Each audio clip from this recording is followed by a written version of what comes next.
So in Japanese, you've got 3 stages. You've got the base, you've got your mental model, and you've got your output. Your base is your words, your grammar, all that sort of stuff. Your mental model is what your understanding of Japanese should sound like is. Like, you know, you listen to Japanese a heap and you build up this sense of like what's correct, what's incorrect in Japanese. And then when you output, you just copy that exactly, right? So based upon what I just said, the first thing you need to even understand your input is your base. The whole point of this video is to tell you exactly how you're going to build that base up and how you're going to use it to understand your input. And then all of a sudden, boom, you're going to be able to speak Japanese fucking perfectly. So first of all, for building your base, you have to be using Anki. I don't care. There's no debate. You have to be using it. You have to be able to go and learn 10, 20, 30, 40, 50 words a day. And there's no way you're going to do it without Anki. Look up Anki, what it is. It'll explain on the website if you don't know, and just come back and keep watching this video. I'm not going to sit here and explain it because most of you are going to know what Anki is if you've even found this video, I'm guessing, because yeah. Like, what you need to be doing though for Anki, this is how I do it. First 500 Anki cards before you know any Japanese are going to be single word cards. No sentences, no nothing like that. It's going to be word on the front, definition on the back for the first 500, just to get a small base of vocabulary in the language. Then once you have those 500 done, you move on to sentence cards. You'll have a sentence on the front. Ideally, you want a sentence where you only don't know one of the words, you know the rest of them. Then on the back of the card, you just put the meaning of everything. I've put a definition of the sentence as a whole in English, and then a breakdown of every bit of the sentence, like grammar and etc. Then below that, I might put like some notes or something if there's some sort of like common grammatical theme or new grammar in there. But that's genuinely the way you make a sentence card, okay? First of all, first point, before we get into how to make those cards, I just want to talk about why pre-made decks are rubbish. Don't ever use a pre-made deck. I don't care. Like, I have made them for people who are too lazy to make their own, but I'm telling you, it's so suboptimal to be using someone else's deck. I can show you how to make the best deck ever. Like, even if you know no Japanese, there's no reason to be using a pre-made deck. All it's going to be, right? People have picked words for you, which we're going to get into why that's a terrible idea, but they're going to pick the words for you. They're telling you which are the best words to learn. Then you're going to be also doing like the sentences they've picked. Then they'll be picking definitions that make sense to, I guess, people, but maybe that's not the best definitions for you, or the breakdown of that sentence is not exactly going to make sense to you. It's also because you're not making them, it's not going to stick as well. There's so many reasons to not do it. A lot of the time as well, you should be doing sentence cards, and for the sentence cards, like I just said, you need to have ideally one word that you don't know. What if there's 4? You know, like, have they stepped it up? Everything adding one extra sentence every time, and when have they switched from nothing to sentences? Like, there's not really any pre-made like deck I've ever seen that is not complete trash. I would stay away from any of them and just make your own using the methods I'm going to teach you here. So first, how do we even pick the words to learn? That's a big deal, right?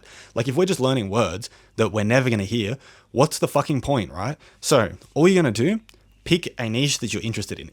Look, I'm not a big fan of using anime to learn Japanese for a lot of reasons, but look, if you like anime, if you like dramas a heap, or if you like, maybe you've got a hobby in boxing, kickboxing, cameras, art, books, I don't know, whatever your hobby is, whatever your interest is, whatever you're trying to understand in Japanese, you pick that one niche, and then you're going to create a frequency list from that niche. So pick the niche, and then what you're going to do, you need one integral part of this is AI, is using Claude Code. Get Claude Code. I know it costs like 20, 30 bucks a month. Who gives a fuck? Like, it's going to save you so much time. Like, if you're going to pay for anything, pay for this. And then what you're going to do, Claude Code, you're going to get it to chuck it into plan mode and go, find me Japanese YouTubers. You know, maybe you pick the demographic. So like, if you're a bloke and you want to speak like a guy as well, so you probably should be listening to a guy, but pick one. I want to Japanese male YouTubers in their 20s, and they make videos on boxing and kickboxing because I'm interested in that sort of stuff and I'm a fighter. Sick. It's going to spit out a bunch of YouTubers, and then you go through each one of those YouTubers, click on their YouTube channel, see what it's about, find one where it's good audio, it's pretty interesting. Like, find a channel that you think looks decent. Then once you've got them, all you're going to do is get the link of their channel, put it back into Claude Code, chuck it on plan mode again, and say, I want to make a frequency list. So download the subtitles or auto-gen subtitles off of the last, let's say 40 videos, 20 videos, something like that. Download them all, revert all those words back to their base form. And then what I want you to do, put them in a frequency list, most frequent to least frequent. Get rid of anything that are proper nouns, the ums and ahs, any filler words and do a sanity check to make sure that all of them are actual Japanese dictionary words and not just random sounds or things that don't make any sense, because it can be quite confusing otherwise. Then what it's going to do, it's going to go through and do exactly that, and it's going to give you a plan of what it's going to actually do. You check it off and say, okay, cool, run that plan to go on auto mode, do it. It's going to make you then spit out a CSV or Google Doc or a Google spreadsheet, whatever you want. Then you just go through first 500 of those most common words you're going to get, put it on the front of an Anki card. On the back of the Anki card, you're going to go jisho.org, look that up, like the word up, screenshot, like screen cap the definition of that word, put it on the back of the card, and you're going to try and do, for the first start, I would just say, just to get used to using Anki, you're going to do 10 of those words a day, working through the frequency list that you've just made. So now for the sentence cards, what are you going to do? You need sentences, right? So you've got the single words, the ones that you've sort of learned already. Pretty much at some point, these first couple sentences are going to be really hard to have a like full sentence card where you don't know just one of the words. You know, you might not know like 1, 2, or 3, and you're just going to have to push through it, to be honest. But ideally, I would go to Claude Code and get those words that you've already learned and say, okay, Claude, here's my known words. Now, here's another, 200 words that I'm trying to learn. So I want them as close as to I+1 as humanly possible. And I want you to generate that as a sentence. I want you to get a breakdown of that sentence, each bit of it, like each word and each bit of grammar. And as well, I want you to give me the full definition of the sentence. And I want you to put the sentence on the front of an Anki card and the meaning on the back of an Anki card. Put it in plan mode again, because it's going to show you what it's exactly going to do. And then it's actually going to be able to generate you full Anki decks. Now you've got auto-gen pre-made Anki decks generated specifically for you in your niche with what you already know. If you've already got an Anki deck with all the words you know,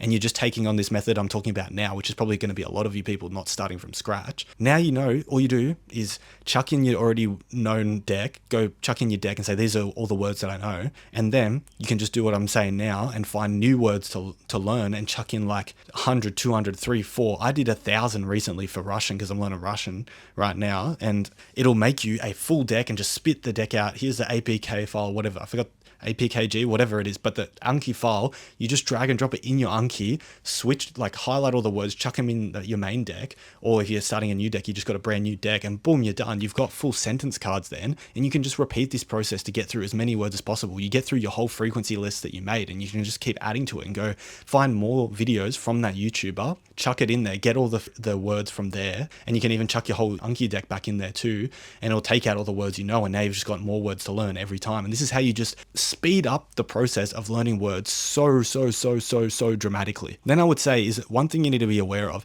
5 words a day, it's just not enough. I don't care, it really isn't enough. Unless you want to take 10 years to learn Japanese, you got to be doing at least 20 words a day, in my opinion, to get, like, say, decent fluency in like 2 years. You got to know at least 10 to 20,000 words to be proper fluent in Japanese, I'm telling you. Or even for your one niche, if you just want to be able to speak in one niche and understand one niche, you're probably still going to need to understand at least like 5,000-6,000 words, I reckon. And then once it's become like difficult for you to find new words in your own niche, you just expand the niches, and then all of a sudden, you know, a shit ton of words from all these different niches, and you got full fluency of words. So that's how it works when it comes to learning words. Then you've got the kanji, right? All you got to do, generate a shit ton of kanji. Like I would say like the most common, again, 300 to 500 kanji. All you got to do is put the kanji on the front of the card, the English meaning or the English word associated with it on the back, and you're just going to rep these kanji out in Anki for recognition. When you first start, kanji just look like little squiggles on a page. We're just trying to make it look like actually something recognizable. Then once they don't look like little squiggles, all you do is when you start learning your words, when you go through that first 500 words, you just learn them with the kanji attached, right? So you have the kanji attached, and then you got the reading on the back of the card. That's all you really need to be doing. And then when you do the sentence card, you just have the reading of those sentences as well. I have it so like I've got the sentence, and then after each set of kanji, I've got a bracket, and it's got the reading of that kanji there, so you know how to read it, and that'll like pop up on the back of the card. That's how I would do the kanji. But that's all you got to do for kanji. Get used to it at the start and then learn it with the words. If you try and do some shit like remembering the kanji, like writing it out from memory and stuff, which is actually what I did at the start, and that was fucking horrendous. Like that was so bad. Don't do that, please. Like trust me. Do it this way and you're going to save yourself so much time and so much pain. So that's kanji, that's words with Anki and everything. How do we do the grammar? This is the most simple shit of all time. Because look, like I said in the other video, you get your base to understand your input, right? Then you do your input to build up a mental model of what Japanese should sound like, and then you just pretty much repeat that in your output. You just put it straight out. You copy it. You copy your mental model and output it. So there's no thing where you have to learn grammar to actually use it.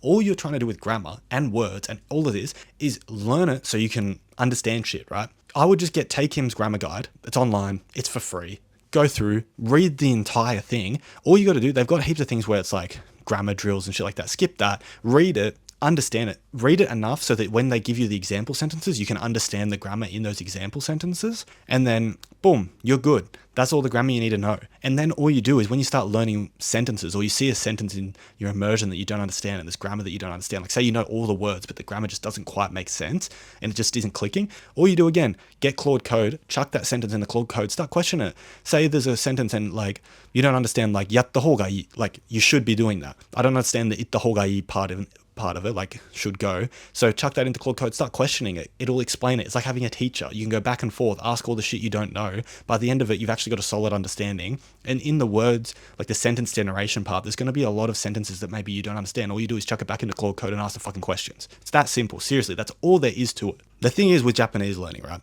Everyone wants to make this shit so complicated because they want to skip the hard parts. Look, it's difficult. It's a difficult thing to do to learn Japanese. I'm not going to sit here and tell you it's not and promise you some results when realistically you're not going to get it without putting this work in. It is difficult, especially this thing right now we're talking about building the base. Nobody enjoys sitting around learning new kanji words, like grammar, like that sort of stuff. It's fun to understand Japanese. It's fun to speak Japanese. It's not like, unless you're a weirdo. I'm a bit of a weirdo. I actually enjoy it a little bit, to be honest with you. I've come to enjoy Anki finally, but even still, like, it's not super fun to do Anki, right? It can be fun to like be like, yeah, I'm learning and it feels good to learn, but it's not like I cannot wait to get up and do my Anki and read Tay Kim's grammar guide. Like, I don't think anyone's ever said that in their entire life. So don't expect this shit to be fun, but just know that once you get through it, it's going to make everything so much easier to understand. Now, one thing, this is a bit of Anki etiquette that I would teach you, right? I would say one thing that's very important is you always do your reviews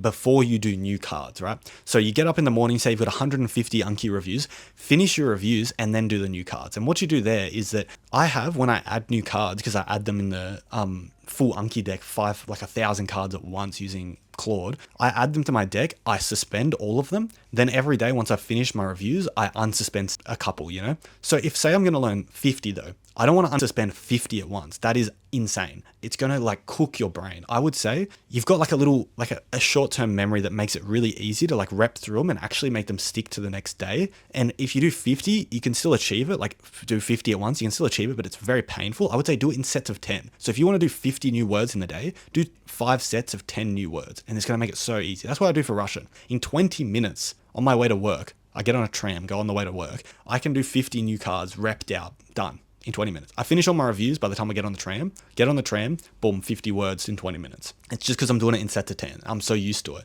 And the more you do this, the more you're going to get good at remembering things, right? So maybe you start with 5 words a day and then you slowly build it up to 10, then 15, 20, 25, 30. Don't maybe jump all the way to 50 at the start, but just slowly, you know, progressive overload, get used to remembering things and push, try and do a little bit more every day. And it's going to make a huge difference. Because think, if you do 10 words a day versus 50 words a day, in a year, you're going to have 5 years worth of the other way. So that's why I argue so much for it. It's just so much more quick. And then once you've got your base sorted out, then the immersion takes place. Then the speaking takes place. And that's when it becomes just incredibly fun. So you might as well just get all this shit out of the way as quick as possible so you don't have to sit on Anki for the next 7 years doing words every day. I legit only hard-assed Anki, like went hard on Anki for maybe 9 months at the start, then took a break, then did a couple months here, couple months there. That was it. Because I just went so hard on it at the start and got to like 8,000 words in 9 months. It just took out so much of the pain straight away. And I could just focus on immersing and speaking, and I actually enjoyed it. So just have a full intense period of learning words, I'd say, and then slow down a bit, and then you can just focus more on immersing and stuff like that. Like I'll talk about in the next video. There's no point listening to something if you don't know the words in it because you're just listening to white noise. What are you even trying to practice? Like nothing. Also, make sure you try and do Anki early in the day. The earlier you do it, the fresher your brain's going to be. Like, trust me, this sounds silly, but like the earlier you do Anki in the day, I get up at 5 a.m. or 5:30 a.m. and just do like 300 Anki reviews and get all my cards done. It's so much easier than doing it later in the day. I don't know why, but it's just like a million times easier. So make sure you do it early. There's honestly so much to this and so much nuance and detail and stuff I can talk about. I'll probably have to put like another video out on the base and building your base at some point based upon any questions that people leave down here. But that's the gist of it. That's all you really need to know for like pure basics of how to get all this going. So you learn your base, and then next step will be starting to understand like how do you actually practice your immersion? Like what is the best ways of immersing? What are the different types? How should you be immersing? All of this stuff. And then how do you use that to build a mental model to speak? And those are the things we're going to go through later on in this channel and over the next couple of weeks. So next week, I'm going to put out the one on immersion, on building the mental model. Leave any questions you've got about building the base and I'll answer them all. And then let's just go from here. I want to get all of you guys fluent. I'm serious. Like I'm sick of seeing these people bullshit everyone online of how to learn Japanese and just lie straight to your face. So if you want to actually learn Japanese and not waste your time, subscribe, watch the next video. Let's get this. I want to see all of you. And look, leave in the comments, if you do all this, how do you go? I want to know. All right. So I'll see you in the next video. Stay tuned.